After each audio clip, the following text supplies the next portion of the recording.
Yo, what's good, gang? All right, so back with another one. Back with another one. Appreciate y'all tapping in, all the love and support. If y'all can go ahead and like this video for me, but we're gonna tap in with the shop. We got Gary Payton himself, the glove with Carl Anthony Towns and Chet Holmgren, and they're gonna talk to us about being the face of the franchise. Or how should I say? Gary Payton's going to tell these guys what it's like to be the face of the franchise because we know he was the face of the Sonics. Cat is the face of the Timberwolves. And now Chet Holmgren is the face of the OKC Thunder. And that boy got some swag on him. I'll tell you what. But we're going to get straight into this. Appreciate y'all. Let's get it. You know you're gonna be a top pick. You should be worried about what you're gonna be wearing, man. You tell me. I haven't seen my suit yet. You know, they're in the process of putting it together out in Italy You know it's right one now. one. So You know it's 1-1. This is pre-draft. You know, I'm not like, and I say that in a humble way. You know, I just don't fit off the rack. So, say you it know, in the it's right better. way. It's gonna be the right way. That's draft day, baby. That's what you get ready for draft day. Draft day. 5 years later, how am I the man still? Oh man, you The know glove. I had to do it for you. Suits and ties yelling out, pay the guys, man, I had to do it for you. You know I had to do it. That boy Chet. Being the face of the franchise, though. 1990, you know, coming out of college at Oregon Number State, two. it was me and Derek Coleman. You know what I'm saying? So we didn't know who was gonna go number one and number two. New Jersey had the first pick. Seattle had lucked up and got the second pick. And I knew at the time I was gonna go either one or number two.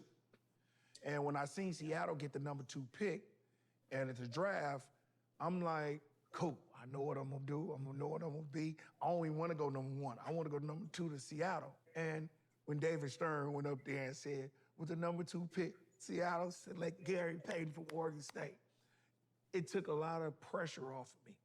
It's a great feeling. And like I said, Cat, when you got number one and you did your thing, man, and all that, you know how that feels. No, the weight of the world comes off your shoulders, you know, because for me, I knew the same thing. It was Minnesota, and then it was LA second. And everyone was like, oh, man, you can go to LA. But I wanted to be the number one pick. I didn't come here to be Facts. in the room for Facts. long. Right. I wanted Facts. to come in with a nice suit, look fresh as hell, and, leave real quick. Yes, sir. Real quick, in and out process. Yeah. So I was more than willing to go to Minnesota. Yeah. I would have died to go be number one and be in Minnesota. And I go up there, and when I see Adam Silver walk out, he looked dead at me in the eye. I said, thank God, I know I'm going to be good. Good. I know I'm good. I started feeling like I had my suit ready, my Your moment's swagger coming. got a little bigger. Oh, yeah. Swagger Yeah. started kicking in real quick. So See, and I think that too. I think some of them just feel it. Like a lot of them know they're not gonna they know what area, you know what I mean? They know what area they're gonna get picked, like maybe one, maybe 10. You know, if you a top 3 selection, you know, if you're a top 5, you know, if you're a top 10. 9 times out of 10, them top 3 picks, everybody know who they're gonna be. Sometimes you just don't know in that order. But like he says, some shit is just the writing on the wall that the Lakers need a big. No. But the Timberwolves were rebuilding at that time. But like you said, Adam Silver looked him dead in his eye. And I believe Adam be giving a little head nods and yeah, I look good. You know what I mean? good, and he went up there and said I was the number one pick, and I mean, you could just see. It's like people are like he knew he was gonna be number one pick. You could just see the relief out of me, just the fact that it came true. It can't be matched, and you're gonna have that moment. You're gonna see how we felt. Well, young fella, you know what? You just gotta look forward to it. Mhm. It's coming. Because Chet You already gotta know look he's gonna forward be to the it. number Right 1 or now, number 2 what pick what are you feeling at that right now? time. He knows Like he's top Cat 3 at said, that man, time. It doesn't feel real till it actually happens. You know, like there's this whole process and a build-up. You know, the season ended, a month and a half ago. So, I'm just looking forward to, that magic moment when, he said, commissioner walked out, looked him dead in his eyes, said his name. I'm looking forward to, a moment similar to that. It's not in my control, where exactly I go. Facts. So I don't want to put energy into, thinking or wanting, to go here or there and then, it doesn't happen. I want, when that moment comes, whoever calls my name, I'm showing up, lacing them up, and going to work. I So like For that. me, I like that. He said he don't want to manifest it, but he does want it to come to him. He said, I don't want to say where I want to go because no matter where I go, I'm gonna ball. But I know where I want to go. You feel me? He know where he want to go. when I wanted to be number one, it was deeper than just being number one. I love the challenge that was presented to me in being in Minnesota. Yeah, I said, man, I want to be the number one player. I want to go to Minnesota, and I want to change A the way culture. He wants to they be a see culture Minnesota. I shifter. want to make it a winning culture. I want to bring what I could do to the table I and feel every it. single I night make it respect it. competitive. It's a big responsibility on you when you go to a team and they saying you're going to be my focal point. Cat struggled for a long period of time in Minnesota, and now look at what they're doing. They're in the playoffs. They're in the play-in games. He's becoming an all-star. He's becoming this. That's what you want to become. When I first came in, I said, That's man, true. I want to win Minnesota. And, I didn't know I didn't know what it truly was going to take. So I was like, man, if I go out there and just dominate every night and put up crazy stats, we'll have a chance to win. Was putting up the craziest stats. The wins weren't adding up. And I'm like, so what's going on? And then you start learning these little nuances. You start learning with experience the little things that matter. And it may not even be something about me, about getting a stat. It's about how you figure out Your like how teammates to be in a play. better position to help your teammate if he gets beat on the Facts. perimeter. Yep. So, I mean, you just mentioned one of the things, but what are some of those things? Because it is a team game. It takes 5 dudes to win. It So does. And That what are part. some of those things That part. It take moving into 5 that dudes to can, win a game. kind of fit the pieces together to start putting those wins together? You start realizing, especially when you're young, you got all the energy in the world. So you're running around like 150%. You're going crazy on the court. You're everywhere, but it doesn't translate. And then you're saying, why is it not translating? Because it's like the little things you got to do when you slow down the game and you allow the game to slow down. And when you And you slow it start down, now looking, you're able to do the same things you was seeing doing shit. while helping others do what they got to do. Right. It comes when you slow the game down and you say, okay, well, maybe if I'm here in this spot, if he gets beat, I could be there when he gets beat. So now that takes 2 points off. That 2 points there, 2 points in the second quarter, the adds 2 up. points at before halftime. The thing that comes, it sounds like 10 points. You're like 10 points. That is a fucking amazing. Thank you for saying that shit, Cat. Thank you for saying that. Because that's what really matters. Like he said, it's the 2 points here and the missed free throw there and the missed 3 here and the 2 points there and the shit. You up, say it's the first quarter and you up by 5. And then you maintain that 5-point lead. And then you add 3 on top of that at halftime. That's an 8-point lead at halftime. It's the little stuff. You chip away. You only need to win by 1. Always remember that. You only need to win by 1. You don't need to win by 20. You don't need to win by 10. You just need to win by 1. And that's game. But he's right. Just break the game down. Once you slow it down, that's why real ones know the game of basketball is amazing, especially when you're patient. Man, I could go get that. You can make some beautiful You shit gonna have happen on days the where you court. just, your legs ain't gonna be there.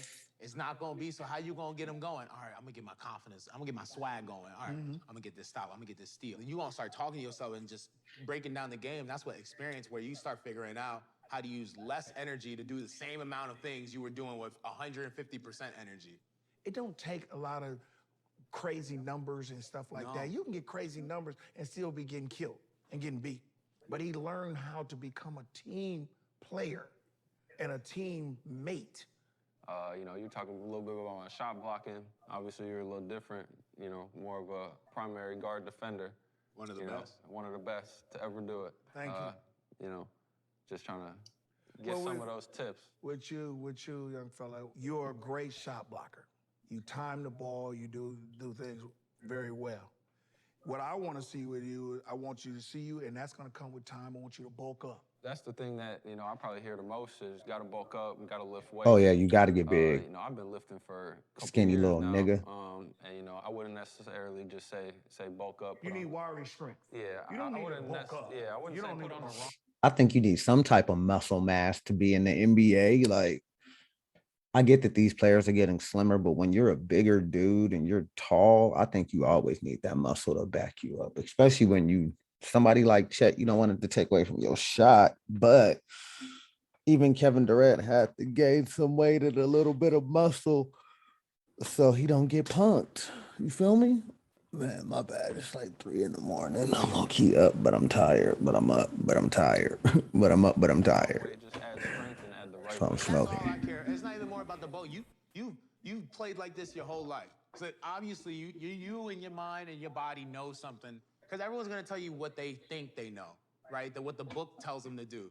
You know, everyone's gonna tell you what the book or what they've Every been great told by player has their got granddaddy muscle mass who when was they a got coach into the for league, though. They got to get CYOE. some You know, muscle and on they're gonna them. go by that. It's grown But man. It ain't high you've been school. doing this in your own way the whole time, and doing it your own way has got you to be a top pick. So I know how much I put into my game, and I know everything around my game, more than any fan would be able to know just from simply just watching me on TV or searching Oh, up my of clips. course. So Well, I don't duh. pay too much attention to the random peanut gallery, whatever you want to call it. A lot of times I see people say I got to work on stuff I'm already working on. So I just try to But tune that's it out good. and go to work on what I know I need to work on, and a lot of that stuff, it's already in the Only you clips. can make your Don't worry game about better all as a that. hooper. Yeah. This business is a Only you. narrative-driven business.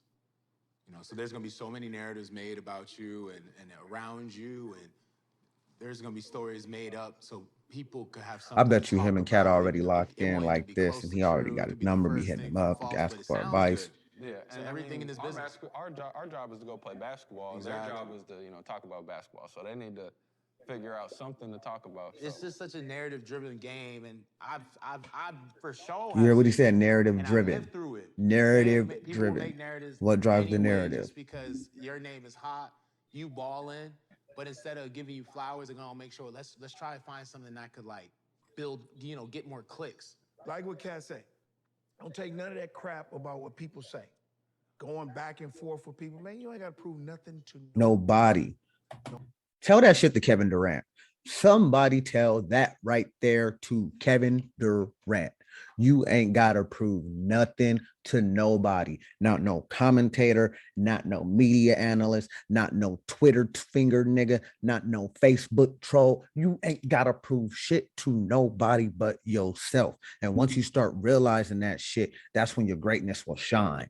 But when you pay attention to that shit dwindles from what you really can do, to me personally. You so worried about the media and what this next shot, what it's gonna do or what it's gonna take, that is fucking you all up. That's fucking your game do up. crazy stuff. You don't need to do that. You're gonna have a lot of attention. It's not like in my day when they didn't have Instagram, they didn't have Twitter, they didn't have these phones Boy. with these cameras on it. Everything you do is gonna be scrutinized. They're gonna record you everything you do, and you just take it. Take the fame and glory the way you're gonna do it. You're gonna be big. Just be the best person you can be. But I do give you one advice. Go and talk to a writer. For sure. It don't matter. Give him what you want him to have. You know what I'm saying? Get him to like you because they do vote on stuff. You know what I'm saying? And it's That not sucks. right, That but fucking it sucks. is what happens. Business. How the media And controls you what gotta speak players on that. get. You guys got to be think that nice it to should be niggas the you don't writers like just so you can voting get on the stuff like awards that? you At the need end of the or day, want be you, or but people gonna deserve. have to I should appreciate say. you for you. And if they don't, then fuck it. Who cares? Go on the court. Anyone in front of you, you let them know who you is. That part. And you go out, That part. bust their ass. That and part. then you make sure they gotta vote for you, regardless if they don't like you. That part. That's what you Ball do. the fuck You be out. you off the court. When you on the court, they could say, he a bum, he only good because he tall. All right, then fuck it then. I'm gonna go out here and show you why I'm nice. That When part. I go out there and show you why I'm nice, then I'm gonna tell you, vote for me, and that's gonna be the end of it. Simple as that. I feel like you speaking from personal experience right there, man. Yeah. Oh, man. Hey, cat a real one, bro. He said, go out there, ball the fuck out, and tell them, vote for me now. Vote for me now. Oh, my play gonna do the talking. I like the way that ended. That's some real shit. Chet Holmgren, Carl Anthony Towns, and Gary Payton on the shop. That was some real one. y'all like that, like this video.